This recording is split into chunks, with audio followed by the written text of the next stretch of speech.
Hello friends, आज मैं आपको बताने वाला हूँ इंडियन रेयर अर्थ लिमिटेड में आई हुई वैकेंसी के बारे में, जिससे रिलेटेड पूरी जानकारी आपको मेरे डिस्क्रिप्शन बॉक्स में मिल जाएगी, जहाँ से आप एडवर्टीजमेंट डाउनलोड करके फुल रीड कर सकते हैं। जो बेसिक इन्फॉर्मेशन है, चलिए उसके बारे में बता देता हूँ। यहाँ पे आप देख सकते हैं रिक्रूटमेंट ऑफ मैनेजमेंट ट्रेनीज़। तो ये जो मैनेजमेंट ट्रेनीज़ है, ये CA-CMA की जो 1 साल की होती है वो नहीं है, बल्कि ये परमानेंट जॉब के लिए है, जिसे मैनेजमेंट ट्रेनी बोला जाता है ड्यूरिंग द प्रोबेशन पीरियड।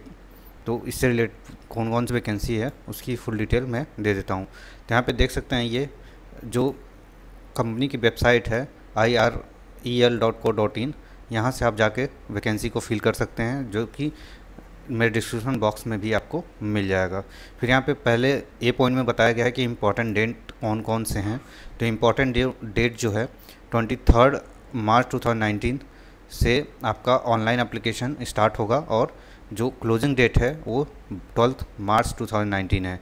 यहाँ पे डाउनलोडिंग एडमिट कार्ड का टेंटेटिव डेट बता दिया गया है कि 6 जून से आपका जो एडमिट कार्ड है डाउनलोड स्टार्ट हो जाएगा। और रिटन टेस्ट एग्ज़ाम टेंटेटिवली बताया गया है कि अगर सब कुछ सही रहा तो आपका 16/6/2019 को, यानी 16 जून को आपका एग्ज़ाम भी हो जाएगा। क्वालिफिकेशन एंड एलिजिबिलिटी क्राइटेरिया की, तो यहाँ पे देख सकते हैं वेरियस पोस्ट में जो वैकेंसी है, वहाँ पे पहला पोस्ट यहाँ पे मैकेनिकल है, जिसमें BE-BTech मैकेनिकल में चाहिए, जहाँ पे इसकी 60% आपका एग्रीगेट मार्क्स आपका पूरे सेमेस्टर या फिर ईयर वाइज मिला के होना चाहिए। इसी तरह माइनिंग का है, इलेक्ट्रिकल का है, केमिकल, मिनरल्स, और यहाँ पे देख सकते हैं 6 पॉइंट में फाइनेंस के लिए भी दिया हुआ है। तो फाइनेंस के लिए क्वालिफिकेशन जो रिक्वायर्ड है वो क्वालिफाइड CA-CMA फ्रेशर यहाँ पे अप्लाई कर सकते हैं। यहाँ पे एक्सपीरियंस रिक्वायरमेंट नहीं है, तो आप फ्रेशर या एक्सपीरियंस होल्डर हैं तो यहाँ पे अप्लाई कर सकते हैं। तो यहाँ पे अब उसके बाद अगर आपके पास CA-CMA की क्वालिफिकेशन नहीं है तो आपके पास क्या होगा कि अप्लाई कर सकते हैं इस पोस्ट के लिए। तो BCom आपके पास होना चाहिए, 3 इयर्स का रेगुलर फुल टाइम डिग्री। आपका डिस्टेंस यहाँ अप्लाई नहीं हो पाएगा, तो BCom विथ 2 ईयर आपका MBA रेगुलर कोर्स होना चाहिए, जिसमें कि आपका 60% मार्क्स होना चाहिए। और जो MBA है वो आपका फाइनेंस से होना चाहिए, ताकि आप इस पोस्ट को अप्लाई कर सकें, अदरवाइज़ आप इस पोस्ट को अप्लाई नहीं कर सकते। फिर यहाँ नोट में इंपॉर्टेंट चीज़ बताई गई है कि आपका अगर 60 और उससे ज़्यादा है तो ही आप अप्लाई कर सकते हैं। अगर आपका 59.99 भी है तो आपका राउंडिंग कंसीडर नहीं किया जाएगा। कहते हैं कि कट ऑफ डेट क्या है जो आपका डिग्री या क्वालिफ़िकेशन का है। तो यहाँ पे बताया गया कि आपके पास 31/12/2018 यानी 31 दिसंबर 2018 तक आपके हाथ में आपका क्वालिफ़िकेशन होना चाहिए, यानी आप पास हो चुके हों CA-CMA MBA या फिर कोई भी डिग्री जो इस पोस्ट के लिए रिक्वायर्ड है। यहाँ पे जो नंबर ऑफ़ पोस्ट की बात की गई है, टोटल अभी टेंटेटिव 20 हैं। तो ये टोटल जो नंबर ऑफ़ पोस्ट 20 है, ये कंसोलिडेटेड बताया गया है हर फील्ड के लिए। यहाँ पे कंसोलिडेटेड है, इंडिविजुअल फील्ड का नहीं बताया गया है कि कितनी पोस्ट हैं। फिर यहाँ पे कैटेगरी वाइज बताया गया है कि किस कैटेगरीज के लिए कितनी पोस्ट रिजर्व की गई हैं। प्रोसेस है वो 2 फेज़ में है, आपका रिटन एग्ज़ाम और इंटरव्यू। तो जो रिटन एग्ज़ाम होगा उसके लिए आपको टेस्ट सेंटर जो चूज़ करना है ऑनलाइन फॉर्म भरते समय, दिल्ली, मुंबई, बेंगलुरु, त्रिवेंद्रम, भुवनेश्वर एंड गुवाहाटी, इनमें से आप 2 प्लेस चूज़ कर सकते हैं कि आपको कहाँ देना है। एग्ज़ाम पैटर्न की बात की गई है कि रिटन टेस्ट आपका कैसे होगा। तो रिटन टेस्ट में आपके 100 मार्क्स के क्वेश्चन होंगे, जिसमें 2 पेपर होंगे। फर्स्ट पेपर में बताया गया है कि एप्टीट्यूड रिलेटेड क्वेश्चंस आएंगे जो 50 नंबर के होंगे, जिसमें जनरल नॉलेज अवेयरनेस और reasoning, numerical ability, general English का क्वेश्चन पूछे जाएंगे। और सेकंड पेपर जो होगा आपके प्रोफेशनल नॉलेज का होगा। सपोज़ आप CA-CMA हैं तो finance accounts related, engineering in mechanical हैं तो मैकेनिकल, इलेक्ट्रिकल से हैं तो इलेक्ट्रिकल इंजीनियरिंग के क्वेश्चन पे 100 क्वेश्चन 100 मार्क्स के होंगे, और यहाँ पे कोई भी नेगेटिव मार्किंग नहीं है। फिर यहाँ क्वालिफाइंग मार्क्स की बात की गई है कि रिटन एग्ज़ाम में आपको कितने नंबर लाने हैं क्वालिफाई होने के लिए।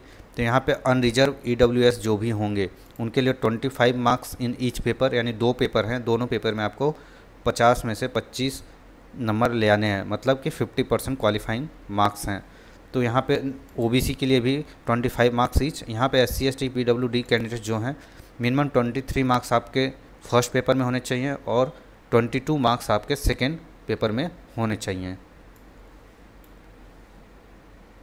यहाँ इंपॉर्टेंट बात एक बताई गई कि candidate need to qualify both the paper. So आपको दोनों पेपर में सेपरेट क्वालिफाइड होना है, और जो इंटरव्यू के लिए बुलाए जाएंगे कैंडिडेट्स 1:5 रेशियो में, मीन्स 1 पोस्ट के लिए 5 कैंडिडेट्स का इंटरव्यू मांगा जाएगा। लिमिट तक वेटिंग लिस्ट भी कैंडिडेट को दिया जाएगा। अगर किसी कैंडिडेट ने ज्वाइन नहीं किया तो उसके बाद जो उसका नंबर होगा वो जाके यहाँ पे ज्वाइन कर सकता है। फिर यहाँ जैसा कि पहले ही बता दिया गया है कि अब कैंडिडेट जो भी हैं उनका 31 दिसंबर 2018 तक सारे क्वालिफिकेशन होना चाहिए। और यहाँ पे बताया गया है कि there will be 50% weightage for both written test and personal interview. तो आपका रिटन टेस्ट में 50% और इंटरव्यू में 50% ऐड करके ही रिजल्ट निकाला जाएगा। फिर बात करते हैं सैलरी की। तो यहाँ पे सैलरी जो बताया गया है ड्यूरिंग द प्रोवेशन पीरियड, मतलब 1 साल आपका प्रोवेशन है, उस दौरान आपको टोटल जो सैलरी मिलेगी 40,800 per month as a stipend मिलेगी। उस आपका जब 1 साल कंप्लीट हो जाएगा प्रोवेशन और उसे आपका अगर एक्सटेंड नहीं किया जाता है तो आपको जो बेसिक पे है 16,400 टू 40,500, जो अभी यहाँ पे अंडर रिवीजन है, यानी यहाँ पेमेंट रिवाइज नहीं हुआ एज़ पर 3rd PRC, तो आपको इस ग्रेड पे रखा जाएगा। और जो यहाँ पे एग्जीक्यूटिव कैटेगरी E1 होती है उस पर आपकी ज्वाइनिंग कराई जाएगी। इसके अलावा आपको सारे बेनिफिट्स दिए जाएंगे। और इस पोस्ट की बात करें तो यहाँ पे जो CTC बनती है आपकी एनुअल, वो 7.45 है। After revision 10 lakh per annum ये CTC हो जाएगी। एप्लीकेशन फ़ीस जो यहाँ पे बताई गई है, रिजर्व आपके जो अनरिजर्व एंड EWS कैटेगरीज के लोग हैं उनको 250 रुपीज़ का एक्सक्लूसिव ऑफ बैंक चार्जेस। तो बैंक चार्जेस अगर मिला दिया तो अप्रॉक्सीमेटली 300 तक आपको एप्लीकेशन फ़ीस पे करना है। और ये सारे आपको ऑनलाइन पे करने हैं, जो आप debit credit card net banking से कर सकते हैं।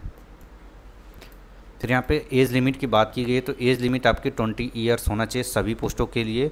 और जो आपको रिलैक्सेशन मिले हैं इसमें ऐड करके आपको एज़ पर गवर्नमेंट्स रूल्स मिल जाएंगे। अब अप्लाई कैसे करना है, तो आपको वेबसाइट पे जाना है और वहाँ पे जाके अप्लाई करना है, जिसका लिंक आपको मेरे डिस्क्रिप्शन बॉक्स में मिल जाएगा। वहाँ से आप इसको डायरेक्टली अप्लाई कर सकते हैं। लेटेस्ट जॉब अपडेट्स देखने के लिए मेरे चैनल को ज़रूर सब्सक्राइब करें और अपने दोस्तों को ज़्यादा से ज़्यादा शेयर करें, ताकि वो भी इसका बेनिफिट ले सकते हैं। अगर वो गवर्नमेंट जॉब में जानना चाहते हैं तो वो यहाँ पे अप्लाई कर सकें। और ऐसे ढेरों लेटेस्ट वीडियो के लिए आप मेरे चैनल को सब्सक्राइब करें और घंटा का ज़रूर दबाएं, ताकि जब भी मैं कोई वीडियो अपलोड करूँ तो आपको उसका अपडेट मिल जाए।